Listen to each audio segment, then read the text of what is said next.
Great, good morning everybody. Welcome to the Psyche Academy. So today is going to be our open topic discussion day. We were originally going to do that for the other day, but had some internet problems. But everything's good now. So we're going to start firstly with our meditation, then our affirmations and water affirmation, and then open topic, then Akashic record review, and then we'll be doing partner demonstration readings. So we got 6 of us here today, so that's a pretty good number, so we'll go ahead and we'll partner up later on. So why don't we just go ahead and get ourselves into a nice, relaxed, comfortable position, making sure our bodies are free of any particular points of strain, just relaxing ourselves as much as we can. And go ahead now and close your eyes.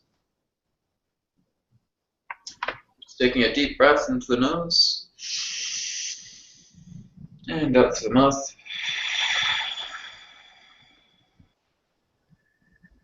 Into the nose and out through the mouth.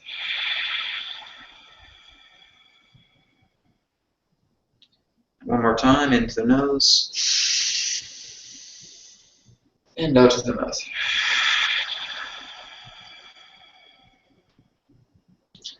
And just relax yourselves and breathe normally. And now just connecting to your heart space, you can bring your hands up into Namaste prayer position, placing your thumbs against your chest close to your heart. Just connecting with the center of your heart now.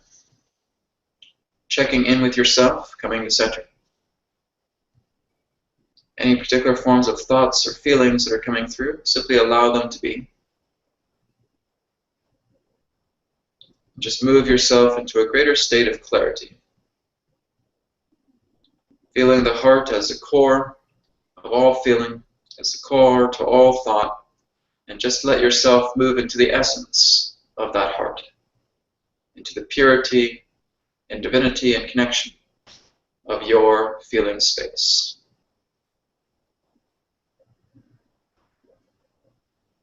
Just feel that bonding and that oneness connection with your heart to where everything truly is as it is meant to be here in this moment.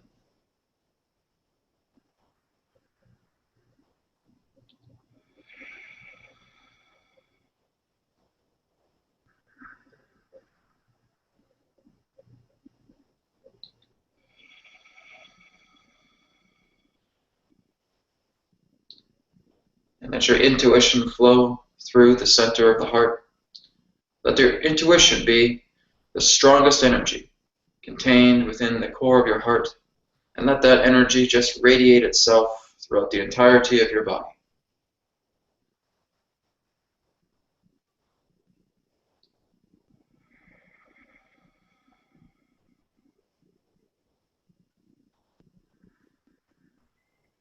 And just allow these energies now to ground and to settle with you, and to be present here in this moment with you.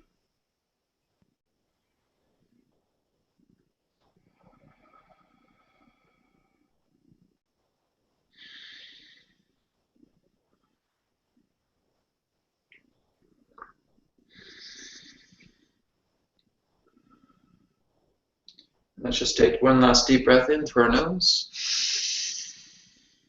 and out through our mouth, clearing it all out. You can now start to come back into the present moment, wriggling out your hands, your feet, your toes, fluttering your eyes open. When you're ready, you may come back to the present moment. Okay. So let's go ahead now. We can grab our glass of water. So we're going to put in our positive, powerful affirmation into our glass. So when you guys are ready, feel free to begin.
Okay. So you've done the water. We're going to go ahead and do our morning affirmations as well. So that's right. I completely skipped the morning affirmations. So we'll be getting onto that right now. So I will go ahead and begin my first affirmation for this morning, and then we'll move into Celissa and come all the way down to Autumn. So for my affirmation this morning, I just realized that there are certain things that I still feel I haven't tapped into that are kind of nagging at me at times. But I realize that as long as I have a centered mind, that those areas that are basically attempting to get my attention will become divinely noticed. Okay, so we'll go ahead and move on to Celissa for her affirmation this morning. Okay. I acknowledge that I still have issues with the don't take it personally when it comes to certain family members, but I now can just let that go and thank them for being that catalyst and showing me that I should be in neutrality always. Very good. Thank you, Celissa. All right, let's move on to Sergey. I acknowledge that I become frustrated quite often, but I realize that it's basically the frustration is just showing me parts of myself that need to be reintegrated. They just like point back to me and highlighting certain things about myself that I need to look into that. So rather than see that as something negative, it's more of a marker. It's something positive that basically shows me something more that I need to learn about myself. Very good. Thank you very much, Sergey. All right, let's move on to Khalil. Well, that was basically mine right there. But I'll say what I was going to say. I acknowledge that there are still things that that I allow to bother me, and I realize that they're perfect opportunities for me to know exactly what to do to work on myself. Very good. Thank you, Khalil. All right, let's move on to David. Okay, I acknowledge that I have transcended old limits, and I feel really neutral about that. And I realize that is an opportunity to be relaxed and to see the surprises that I feel that are coming. Good. Excellent. Thank you, David. And finally, let's move on to Autumn. Okay. I acknowledge that I'm having a lot of thoughts and ideas, and that can be very frustrating and confusing.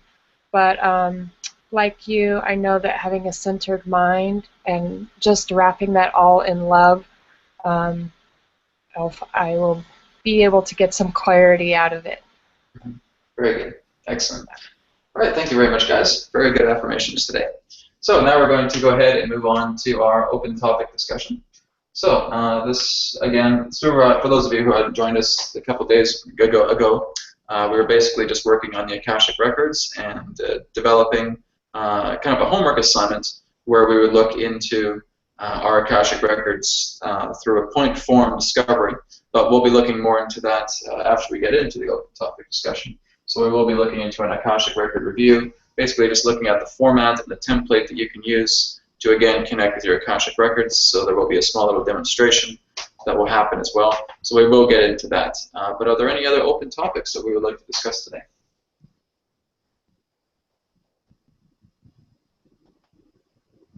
I feel like I gotta play Jeopardy music here. This is good.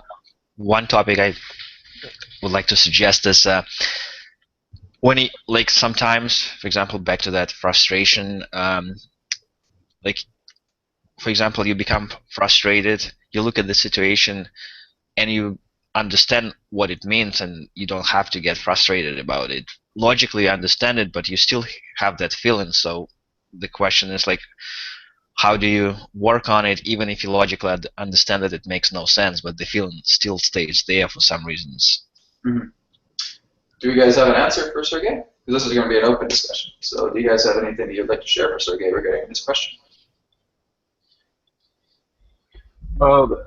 I've probably started going through a lot of exactly what you're asking recently, and the solution that works best for me, at least, and has also worked a lot for Willany, is that when you don't know why, then you ask yourself, why again, and you just keep asking why until you finally reach the base real reason, which may have almost nothing to do with your original thing, but it's somehow related, which ends up triggering you to react a certain way that you prefer not to. There's a lot more details in that, so let me know if you have any more questions. So you just like keep asking the same question, and it like the answer shows up at some point, or like it shows up like relatively quickly or within like a few days. It could literally be something that's plagued you for years, and you could get it within an hour. It just depends on what you're asking, how deep you go, whether or not you find it, or kind of fade into doing something else. You know, now I need an example, but basically, I think Salissa, I think you said something, or somebody said something like using a 3-year-old method, and you just pretend like there's a 3-year-old asking you why every time. So today at work, here's something that happened to me that brought me up to realize that I had the same issue that you had, Sergey. Is that so today at work, my coworker was sick. She comes back to work. Oh, it looks like we have a new person in. She was sick. She comes back to work, and she's upset about something. And then she says something to me. I'm trying to remember exactly what she said, but whatever she said, it was almost like she was accusing me of something, which had nothing to do with me. Of course, being gone for all that time, she wouldn't know. And I got upset by it. And so then immediately I thought, of course, I didn't feel that I had the time to go through all the whys to get down to the bottom of it, but I will. So my steps right now, or once I get the chance, I'll say, well, why was I upset by that? And then maybe the next step down would be, well, I was upset because she accused me of something that I didn't do. And then then the question would become, well, why would I be upset about being accused about something that I didn't do? And then the answer would keep getting deeper and deeper. And some parts may take more thought to go through than the others, but in the end, you end up with finding the real core reason why you're having this surface issue.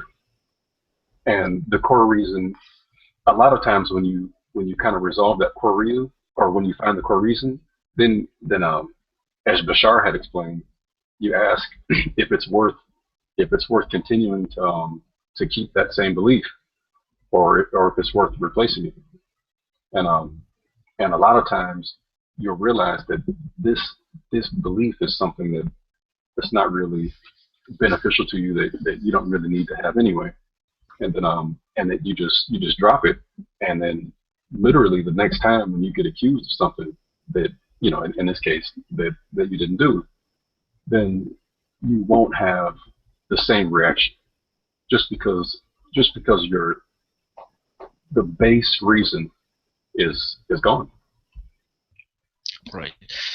Yeah, I've been doing like similar thing, and sometimes I get to the core of it and I see the belief, but I think sometimes I experience the challenge to really like replacing that belief, and what it tells me that somehow I need that belief. If I can replace it somewhere, I just feel that I need it. Otherwise, I would just get rid of it, and that's where I kind of, it's like the second, a deeper layer, where I kind of like it becomes a little bit more difficult for me to like really figure out why I would hold on to that belief if I clearly see that I don't need that. So. Well, here's something I just like you guys to look at, and how I just basically put this into a label, right? When we take a look at belief, what do we got? B, a, lie, right? Now, lie just represents the idea of a limitation, a feeling that something that we have to call ourselves, that we have to do through ourselves to give an idea of saying, well, this is how I am in reality. So it just represents that particular limiting factor. So we're just containing ourselves in this box. So whenever we're looking at the idea of a belief, and again, it's very much like what Khalil was saying. So, there is that question about asking why. But it's even looking a little bit more deeper into it than that. So if we're looking into the belief of saying that, maybe I can't attract enough money in my life. So maybe I'm not worthy of that particular level of money. So again, the question can certainly be, why? So we use the why rhetorical method. And that can be usually what it's referred to, a 3-year-old asking why all the time, right? And that's good as well, too, because we want to keep asking, why am I feeling I'm unworthy of this, of financial abundance? Well, because I feel that I don't have a job that's very good and it doesn't pay the bills. Okay, why do I have a job that's not very good and doesn't pay the bills? Because I feel that's all I can deserve. Okay, so now that basically comes down to the crux of the matter. We're looking into the idea of deserving, right? So the whole key here is that we're telling ourselves to be a lie as it comes to the point of feeling that we don't deserve this. So that's it. All we're basically telling ourselves is the lie of limitation and feeling that we cannot allow ourselves to go into deserving financial abundance, or we cannot deserve ourselves to changing career. We don't deserve ourselves to have good friends that can support us in life. There's always some type of excuse. And as long as we keep trying to justify the belief, it's just all of these layers that are stacking up some more and some more and some more. Here's the biggest thing, saying that, what can I do to get past this belief? Accept that you have it. That's it. Accept that you have it, and as you accept that you have it, then you're basically looking into the belief and saying that, yeah, I accept, I acknowledge, I understand that I particularly have this particular belief. And so all I'm attempting to do right now is working into another particular type of action that will counteract this belief. So again, if we feel that this is a negative belief system that represents undeserving, well, what do we do to change that? We move into positive reinforcement, right? So now we look into an area within our life that will bring us into a positive aspect. So if I can believe in the belief and realize and accept that I have it and that it's present, now I can look into areas that will help to bring positive reinforcement to the area of feeling that now I do deserve the amount of financial abundance, etc., whatever it may be. So we have to look into exactly what is the motivation that will stimulate our ability to change. That's the biggest key. And it's usually the point is that when you hit rock bottom, there's nowhere else to go but up. Or when we're at our lowest point, we are susceptible to the greatest change, right? So now we're looking into the motivation itself, knowing that we felt we've hit rock bottom. With that belief, we don't feel we can go anywhere lower. We felt we've sunk to the lowest low, so to speak. So now we have to pick ourselves up and look up at that mountain and start making the climb. So now we're just going to say, well, I'm really going to look into this belief of not being financially abundantly deserving, and I'm just going to look into this particular line of work that I'm doing. So I've admitted that this particular line of work is not really serving itself for me. It doesn't feel like it's being very abundant for me in regards to what I can do or the freedom that I can give. So maybe it's time for me to reevaluate my career, my current forms of funds that are coming together, and being able to brainstorm and just allowing something of a positive reinforcement to come together and being able to actually have this happen. So actually having a positive reinforcement. So as positive reinforcement comes together, you interlock with the 0-point balance, right? And this is really all you're attempting to do. It's just discovering within yourself what is the beneficial part. What can I do to bring positive reinforcement into my life, right? So that's basically the formula. We just want to make sure that we are in that feeling of saying that we don't deserve, and it's good that we've admitted that. So now we've acknowledged that fact, and now we're moving into the forgiveness stage, and through forgiveness, it moves into positive reinforcement. So we're forgiving ourselves, thinking that we're being so hard on ourselves, and now we're developing solution as part of that forgiveness. Well, I think I'm going to change a whole new career. I'm going to move into something completely different.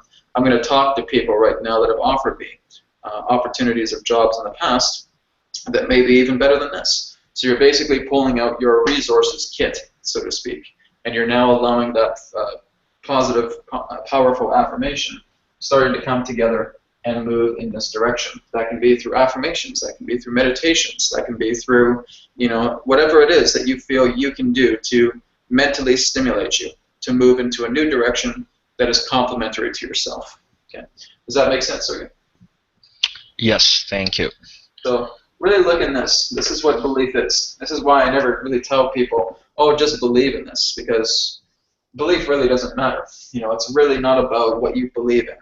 It's overrated, really, in a way. It's about what you're certain of. It's about what is your naturalness. I would basically say to a person, be natural in the selection that you feel you are abundant in, right?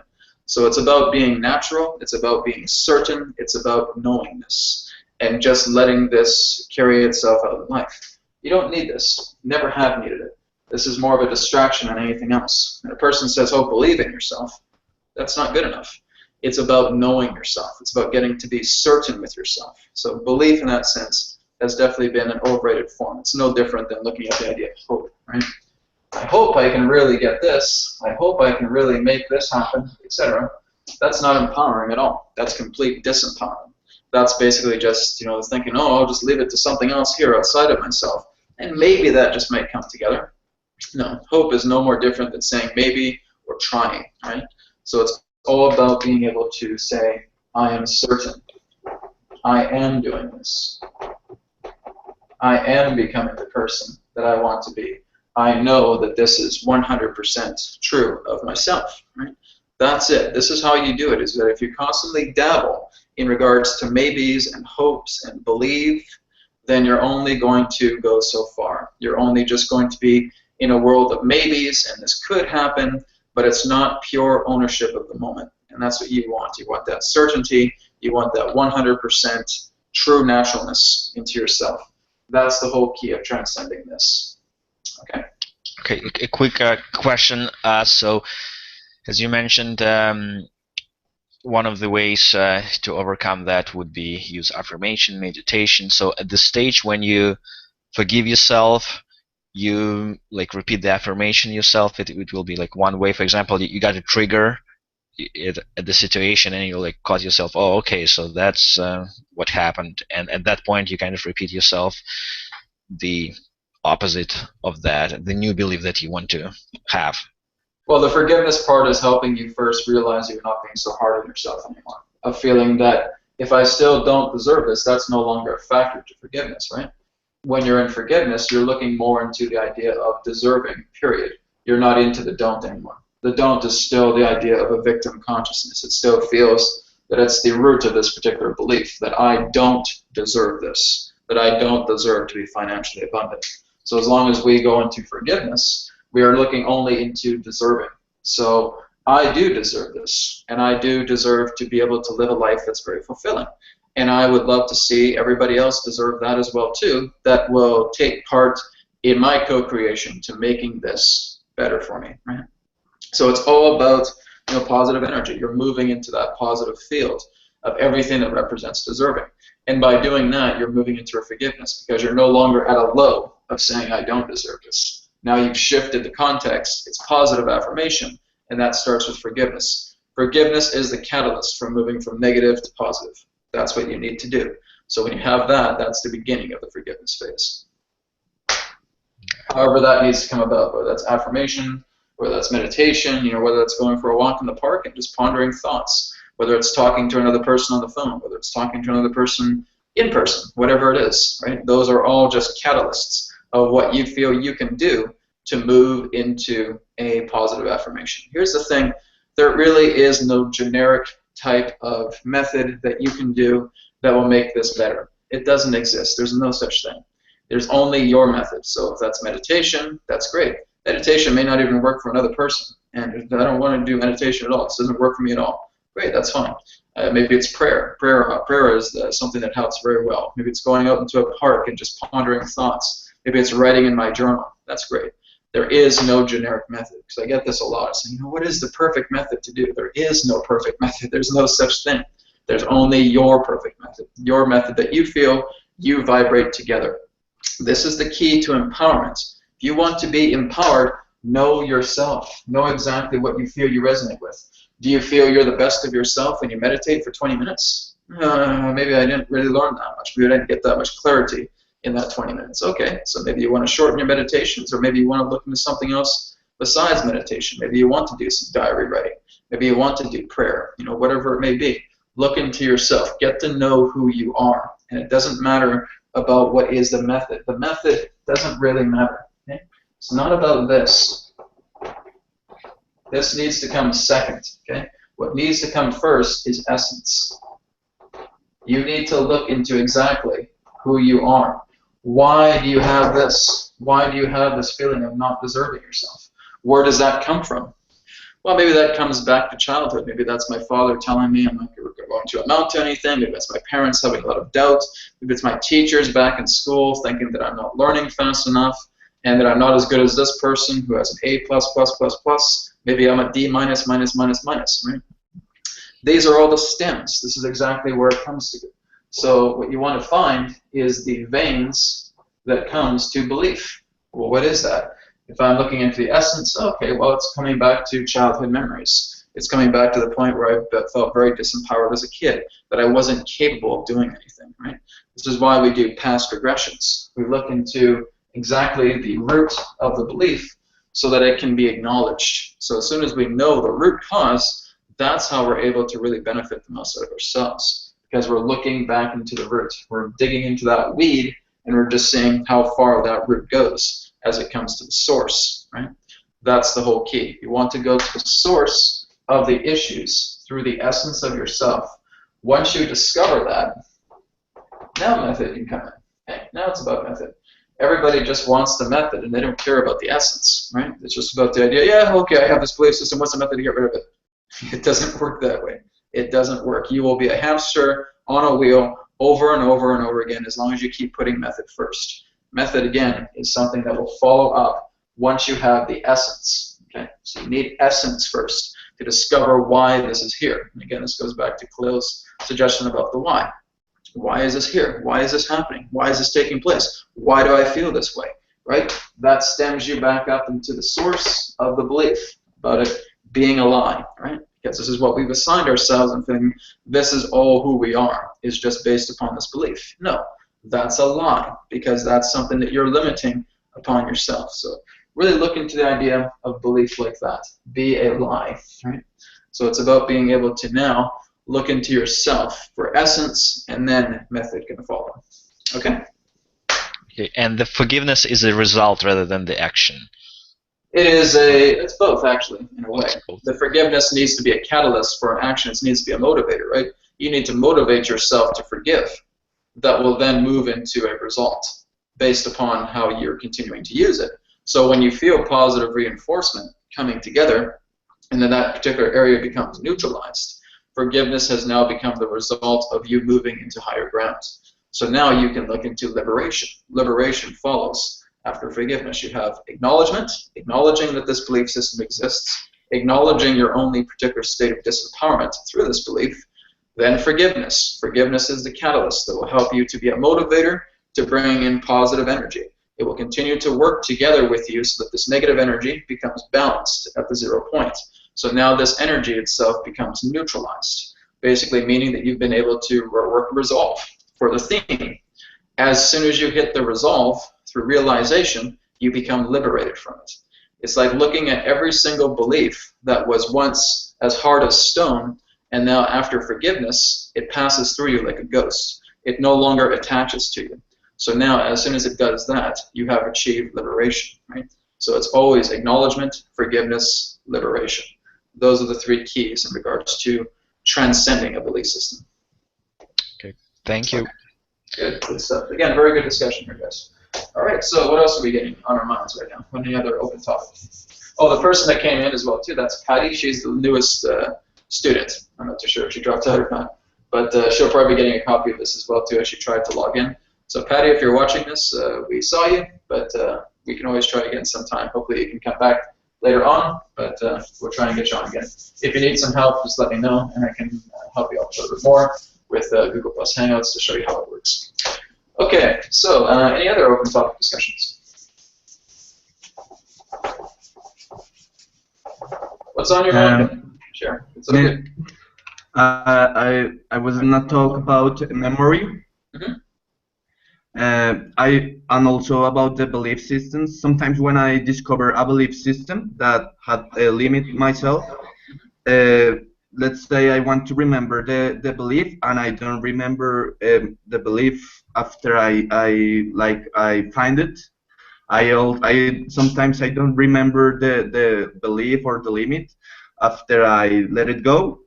So I just want to know what do you think about that and about memory. So. Okay, so just basically receiving a memory and attempting to let it go. Excuse me? Basically talking about memory and how to let it go. Is that your remark? Yeah, because sometimes when I find a belief system that limits myself, let's say I want to remember what was the belief system, let's say 1 hour later or the other day, I don't remember the beliefs. Yeah. But we'll come back to it because that memory holds value. What does it take for a memory to attach itself to us? Maybe something important that we want to go through. Okay. Well, what attaches a memory to us? That's the whole idea. How do we have memory? Why is it here? Can anybody answer that? Because it can serve us in any way. No, it's a one-word answer, and it starts with this, and it ends with this. I don't know. That's why.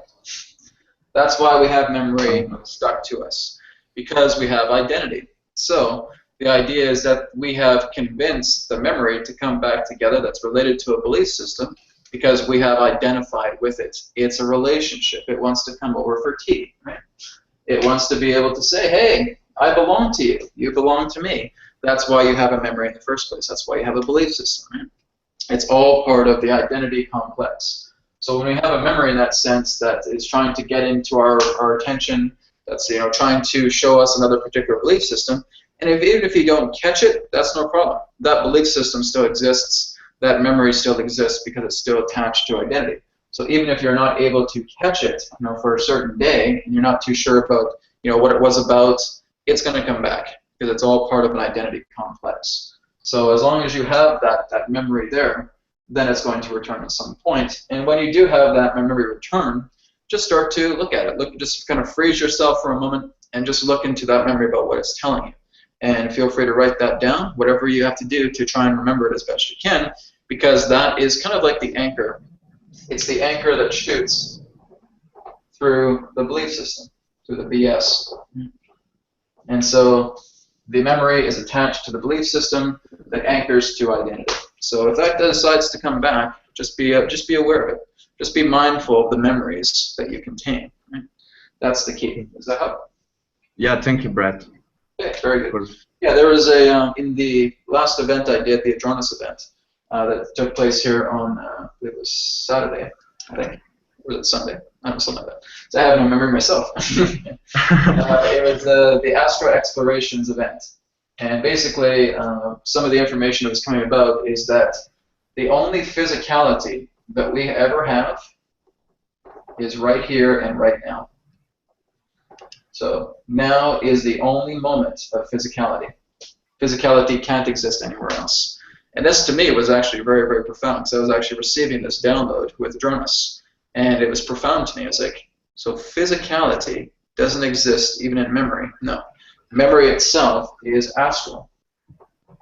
The idea of what possibilities may exist within the future is an astral form. It is not physical. The idea of past memory is not a physical form. It is astral. Right? So everything here in regards to our memory astrally exists. Now, why is that happening? Well, if we actually pull in a past memory of ourselves, whatever it may be, maybe it's us running along a field in the past that we say, oh, okay, maybe I actually did experience this as a young kid. Now, all of a sudden, I decide to put a purple elephant in there. Right? Now, all of a sudden, there's a purple elephant in the field. How can I do that? That's because it exists in the astral plane. So everything that contains memory itself is astrally based. So you have no physicality of yesterday. You have no physicality of tomorrow. You have no physicality of the next minute or the last minute.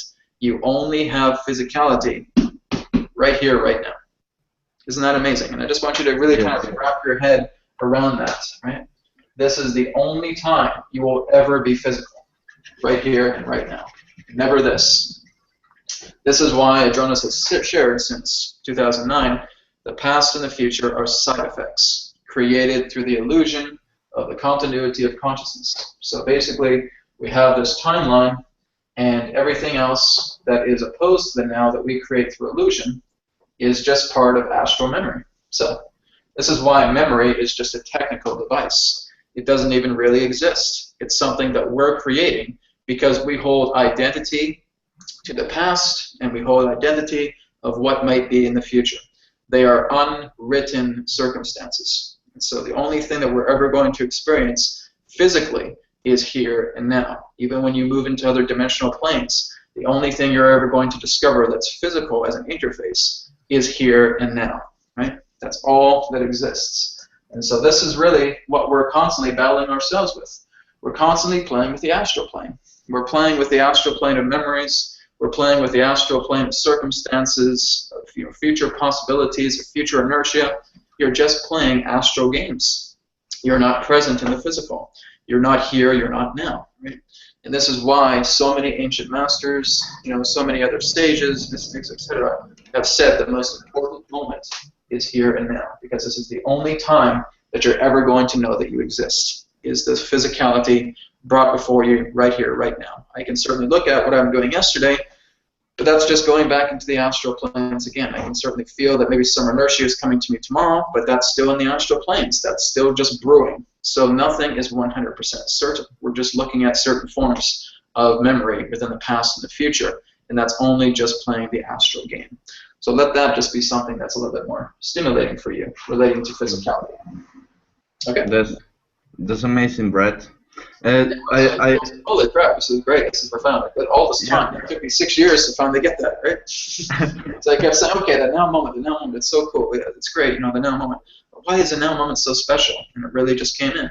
Because it's the only moment that you're ever going to notice that you're physical. It's the only moment that you're actually going to know that you're present. That's the whole idea, like right here, as we're looking at everything right now.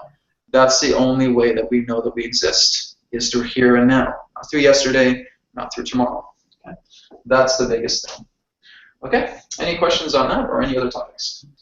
Yes, yesterday I have a beautiful experience in an astral plane. Yeah. And I received a lot of information. Yeah.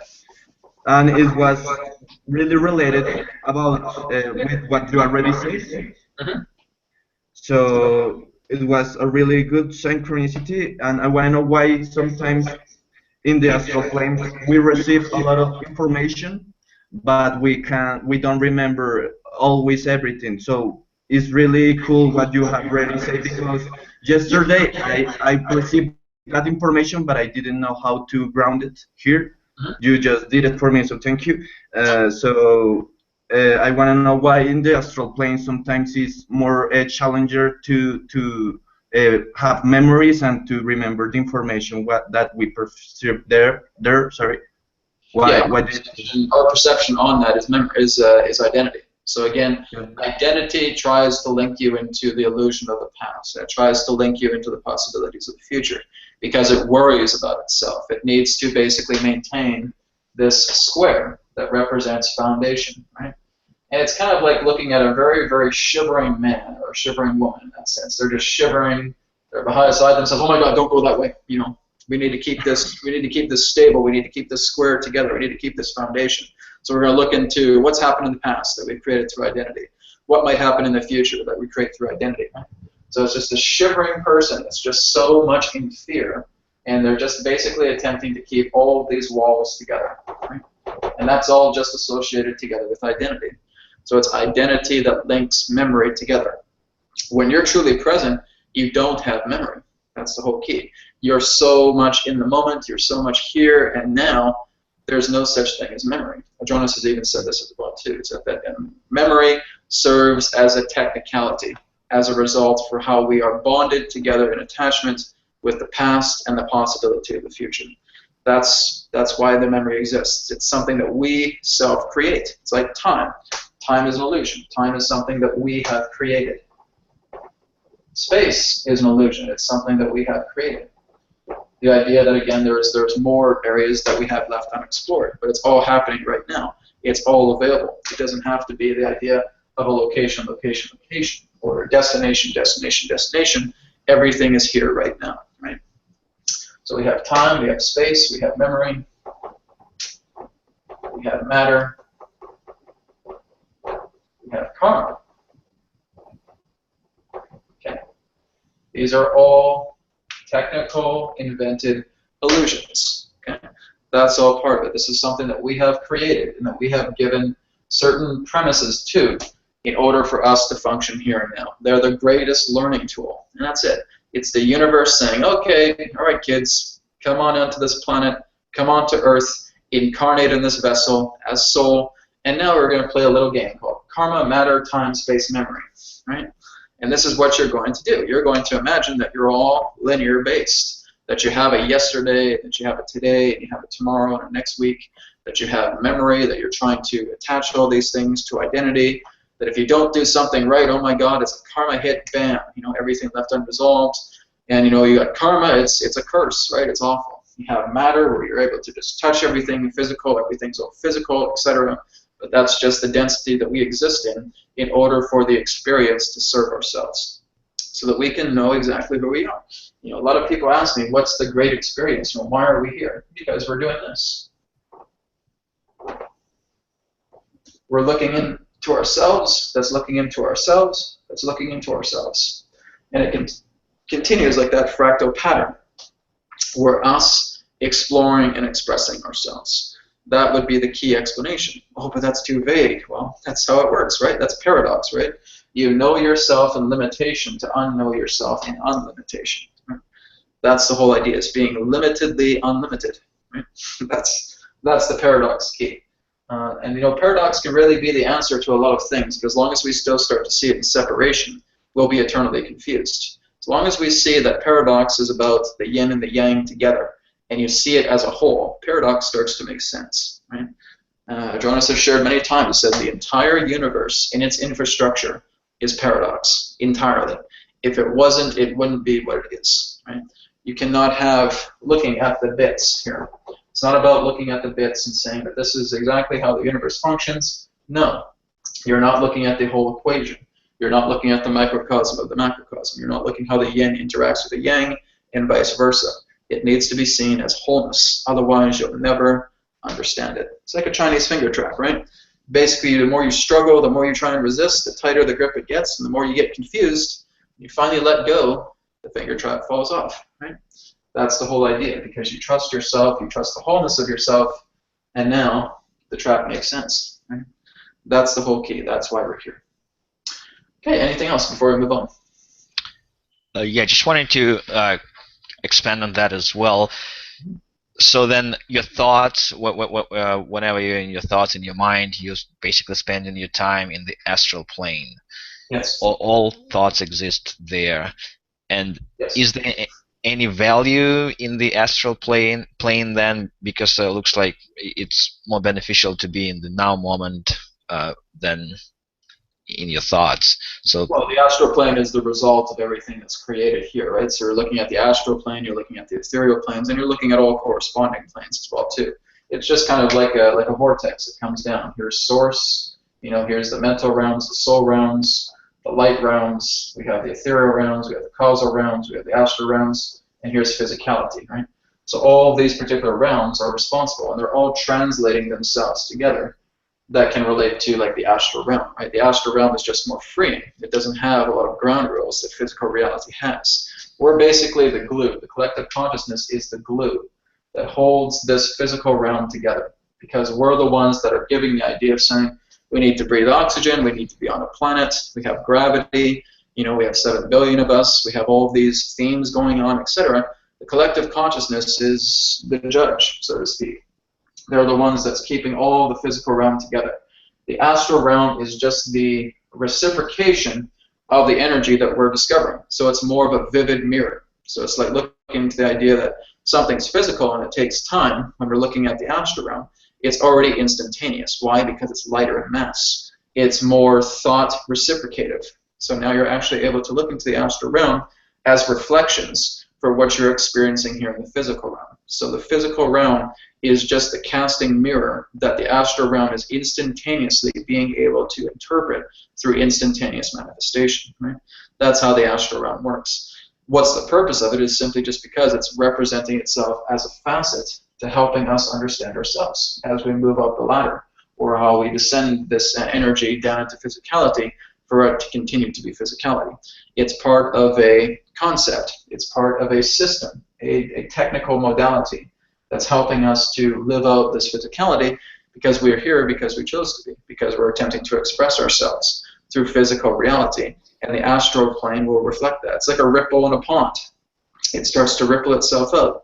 Maybe the littlest ripple that as soon as it hits, you may not see it too well, but now the ripple just expands. And so the astral plane will reflect that ripple based upon the identity and the actions that you take within physical reality.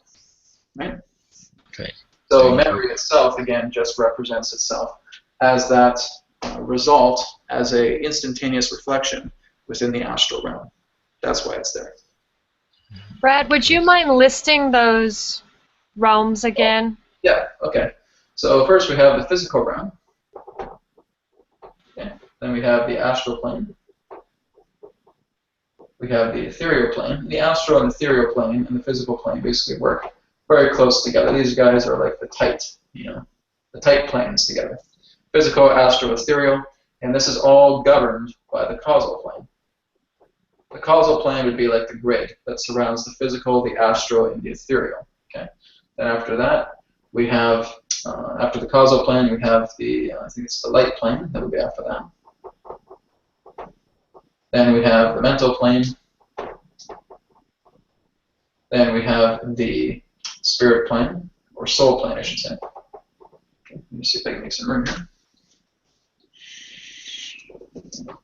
And after the soul plane, then we're basically looking at monadic planes. This is where it's like what it's like to live as a star, or to live as a planet, to live as a galaxy, etc. Okay. Then after the monadic plane, we have the spirit plane, which is basically the God spark, so to speak. And then we have, of course, source, or God consciousness. That would be at the top here. Now, all these particular planes can simply represent themselves in different forms of densities and dimensions altogether. But if we're looking at the octave or the slices of the onion, it's basically moving together in this. So we have a lot of these different planes here. So physical, astral, ethereal, causal, light, mental, soul, monadic, spirit, source. Okay?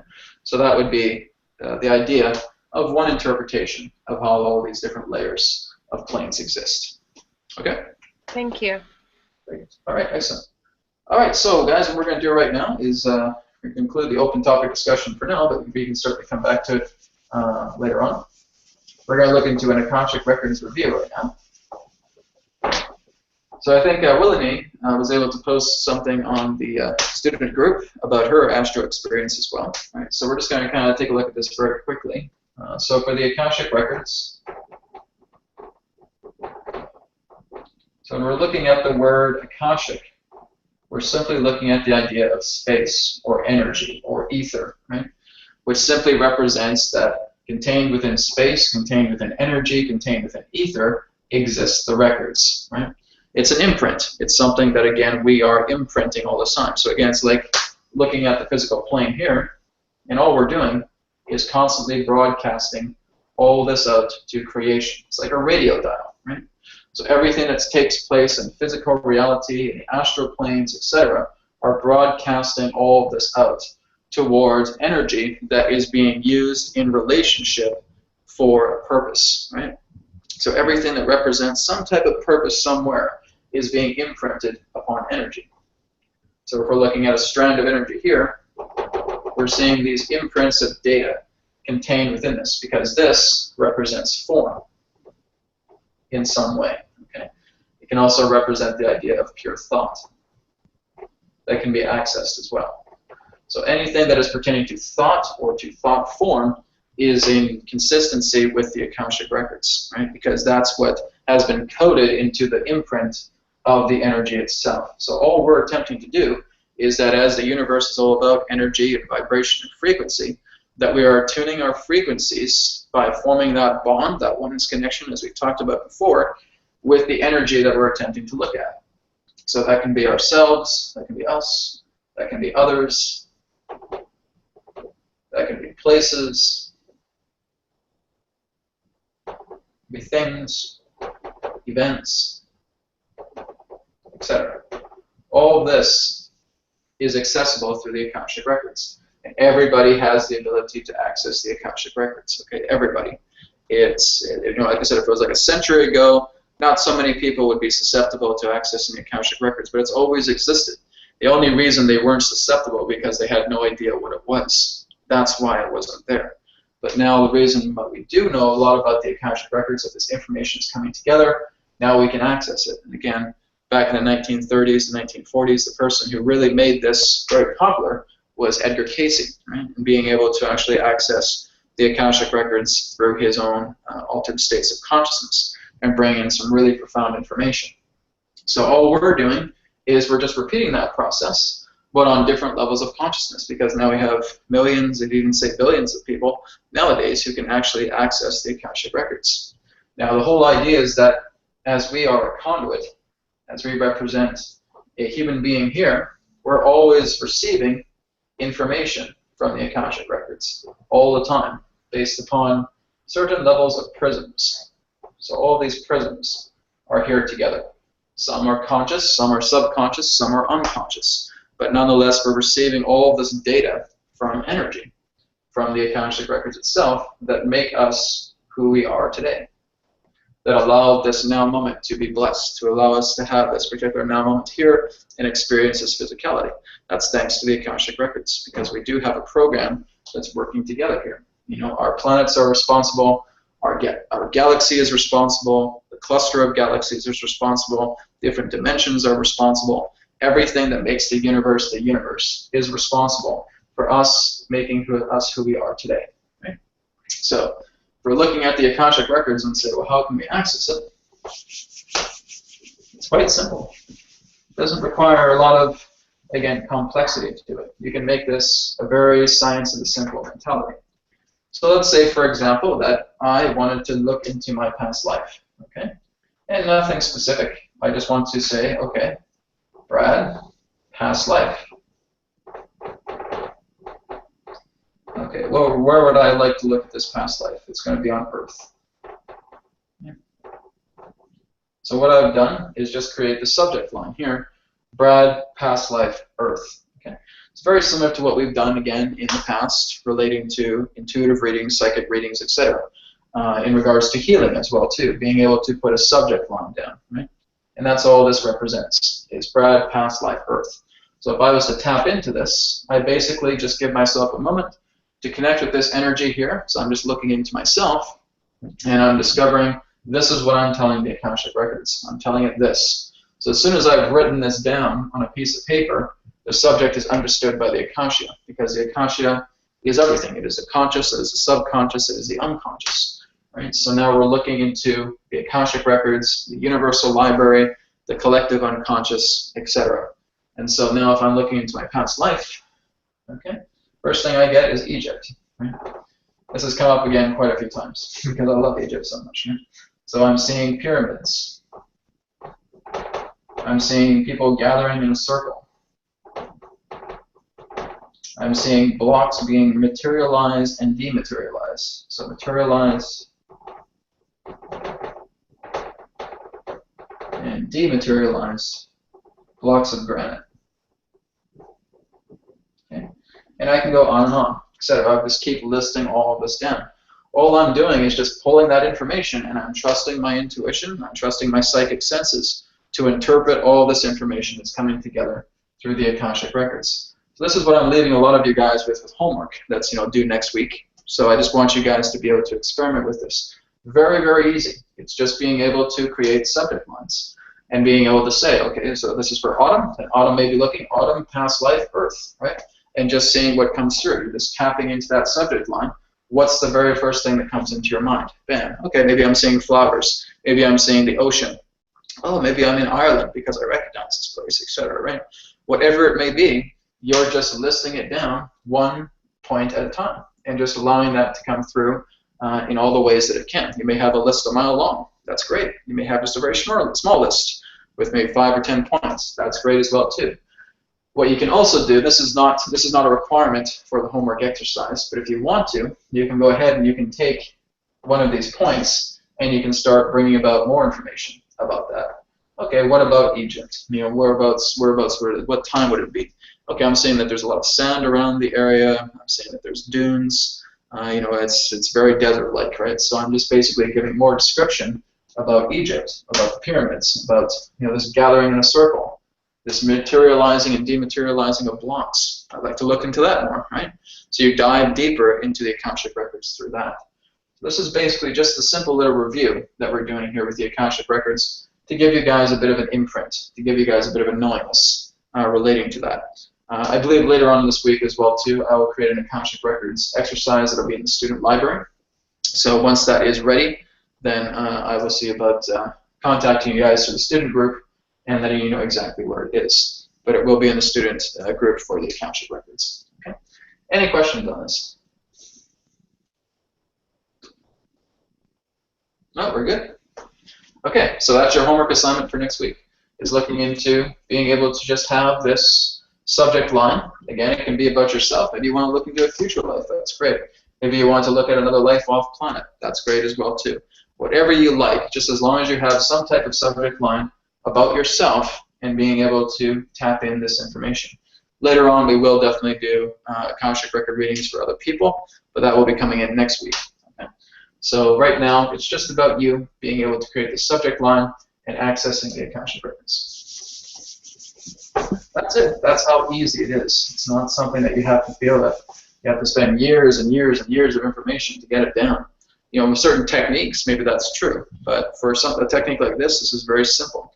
Just being able to look into the Akashic records. It's not something that's so far beyond yourself.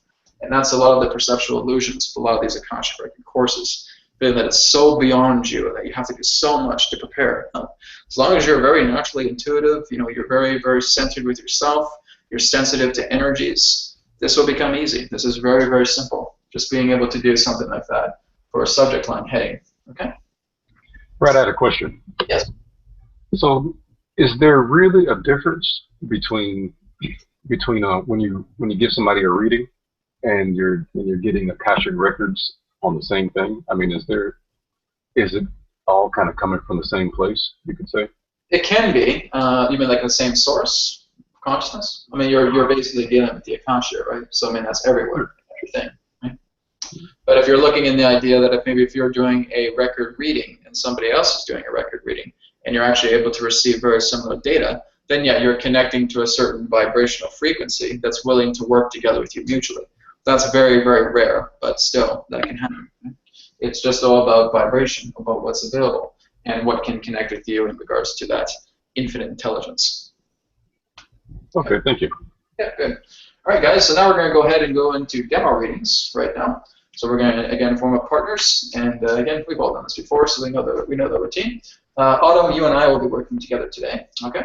So then I'm going to have David and Celissa work together, and then I'll have Sergey and Khalil work together, okay? So why don't we get David and Celissa to go first, and then Khalil and Sergey can go next, and then Autumn and I will go last. So David, why don't you go ahead and go first, and whenever you're ready, feel free to take it away. Okay.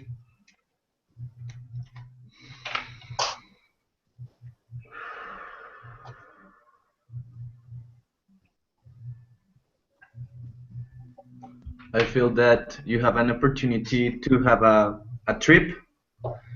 I feel that it can be by yourself or with someone really near to you. I also feel that you are transcending all limits and you are making your life more easy, more relaxed.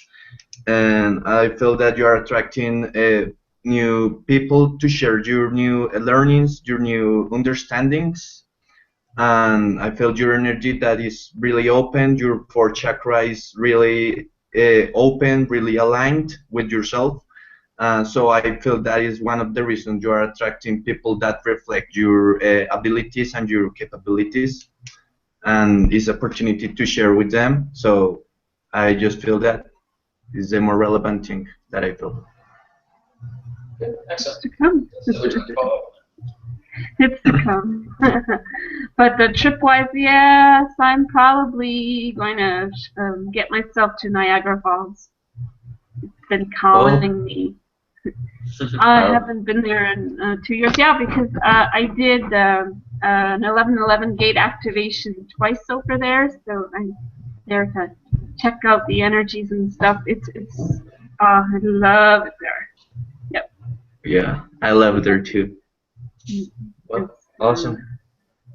All right, so Alyssa, whenever you feel ready, feel free to share a reading with David. Okay.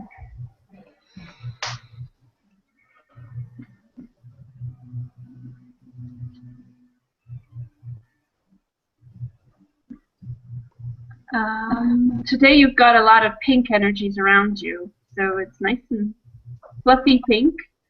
You've got, oh, nice. You've got an eagle with you. So eagle is a lot. Well, you can Google what it means.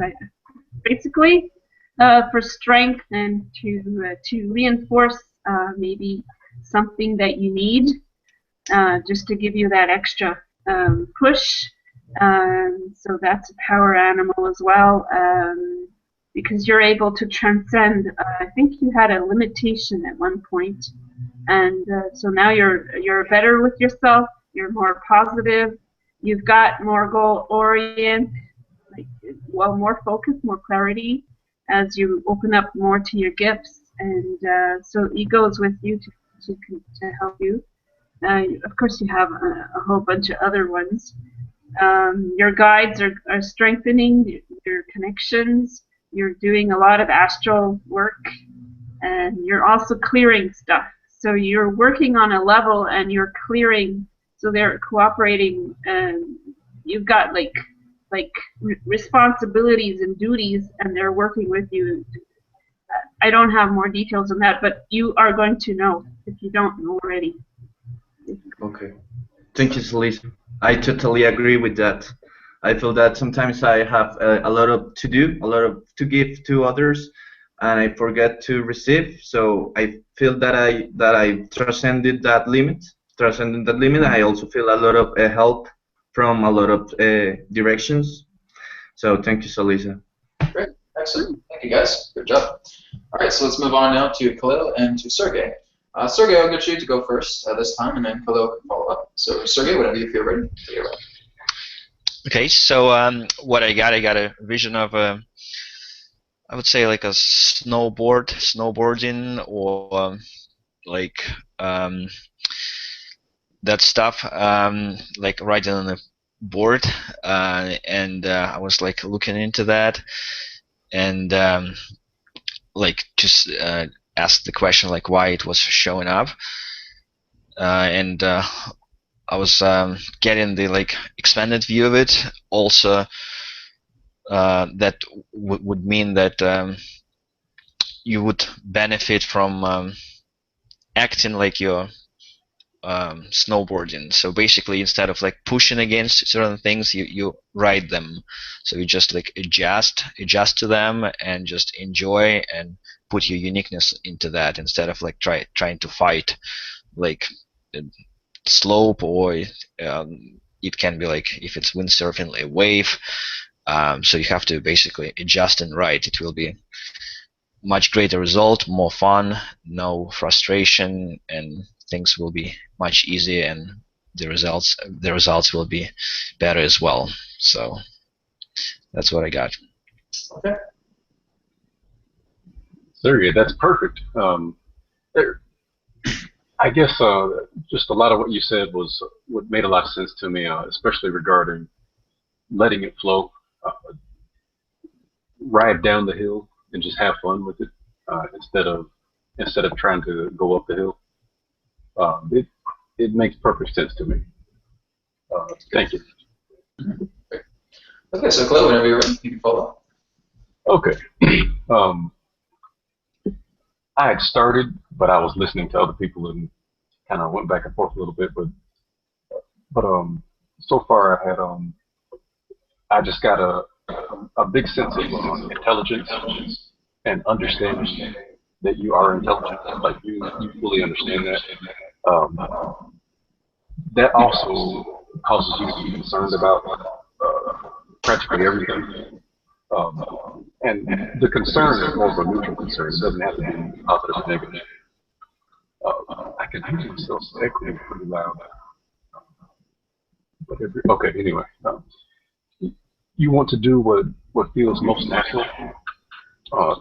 Every strategy won't work for you, but some will.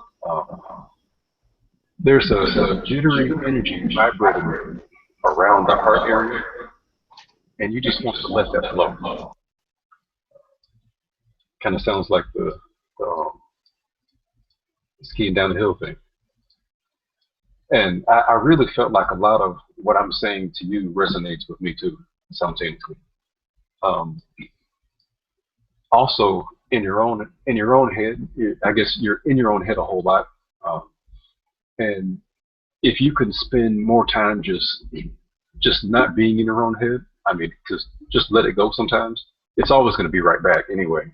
But just spend more time letting it go and just feeling more, just doing more emotional feeling. That's really the direction that each of us needs to take to really move in the direction that we're looking to move. Great, thank you. Yeah, it definitely resonates with me because I've been like spending a lot of time in my head, as I mentioned before, and right now I'm working on trying to have more feelings and not analyze much, and working on that now, and I have like, as you mentioned, pretty often like a kind of jittery, anxious feeling in my like chest area as well. So that definitely resonates with me pretty well. Oh, and one more thing to add regarding the jittery feeling. It's like the energy wants to move, but it's more vibrating in place.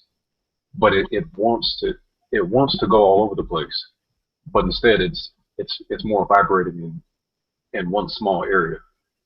So and what I'm getting is getting out of your head and getting more into the feelings is really going to enhance that movement. Thank you. You're welcome. Okay, great. Thank you, guys. All right, so now we'll move on to Autumn and myself. So Autumn, I'll let you go ahead and go first, and then I can follow up with you whenever you're ready. Okay, Brett. I started writing and tapping in. And the first thing I wrote is there's a lot of masculine warrior energy around you right now. I also got that you may have recently just gotten some sort of dream revelation recently, some information or a message recently in a dream. That's fun and important. I also wrote down that you have some outdoor adventures coming up. I see the woods and the forest, maybe some romance outings. I see a horse, like horseback riding or something. Oh, you hit the nail on the head with that one. I also see you're either canoeing or kayaking, and then I got whales, and I don't know if you're whale watching or if what I'm seeing is your energy is a lot like what whale energy is, to move and align, to align us all, to help the earth alignment. So that's what I got for you today. It's good. There's definitely some good feelings that I'm getting as well too with that. That may be yet to come. So it feels very, very, very strong and very great resonance with that. Great. All right, so I'm just going to go ahead and tap into your energy now. Feels like there's a partner that may be coming up for you here pretty soon. I feel that there's going to be a new person that you're going to meet. It's kind of going back to the previous predictions as well too, where you're going to give yourself time to really look into community and talking to other people as well. I feel like there's this really nice guy who's kind of waiting, who's actually going to have a really great conversation with you, and I think you guys will be starting off really slow, of course, but I feel that there's a really good opportunity of a new lover that will be coming into your life. Very, very positive, very spiritual, very open. It feels like he has kind of like a lot of native energy or native familiarity, a lot of connections with the native Indians, so to speak. So there's a lot of wisdom that he shares as well too. So it feels like this partner is going to be coming into your life very, very soon. And again, I do feel that that travel will be coming as well too. The Hawaii, I think it was. Yeah. That's coming up as well. So yeah, there's going to be some really great time for you to really be in your own space and surrender and just really take in the energies of beauty and nature. And this is just a recharge time. So it's basically the universe saying it's time to recharge. It's time to bring yourself back into full rejuvenation. And then when you come back, it's like you're just this blazing trail of fire, right? You're just getting all these things going together. Feels like opportunity is just lining up after lining up after lining up. Everything's coming together. And I feel that shortly after that time, this person will be coming in as you start to kind of do some outings yourself. Again, some group connections, talking to other people. And I feel that you will be meeting this person as well too. And you'll be a charmer, so to speak. But you'll just get time to get to know each other. You're taking it nice and slow. And I feel that there'll be a friendship at first, but it can then, of course, transform into something more. Cool. Thank you. No problem. Great. All right, guys. So that is our class for today. Do we have any last questions before we conclude today's class? Or is everybody good? So remember your homework assignments again, the Akashic Records. So that will be something that you're done, that you can go ahead and get started with. Again, feel free to continue to do readings on each other in the student group as well too. If you feel that you have certain forms of readings that you would like to get, the student group is the best way for that. This is kind of where you're just all acting as personal tutors, right? Even if you guys have burning questions, and it's not always up to me to answer them. It's, again, a group community, right? So we want to make sure that the students are able to receive this information, because I really like to see you guys flowing with this wisdom as well too, and being able to help other students should they require it. So if you guys ever need any help, any helping hands, any openness to sharing, utilize that student group on Facebook. Okay. Thank you everybody for being here today. Really appreciate it, and we'll see you guys next week. Have a great week, and talk to you then. Namaste. Namaste. Namaste. See you later. Thank Bye. you. Bye, everybody. Thank you, everybody. Bye. Bye. Have a good day.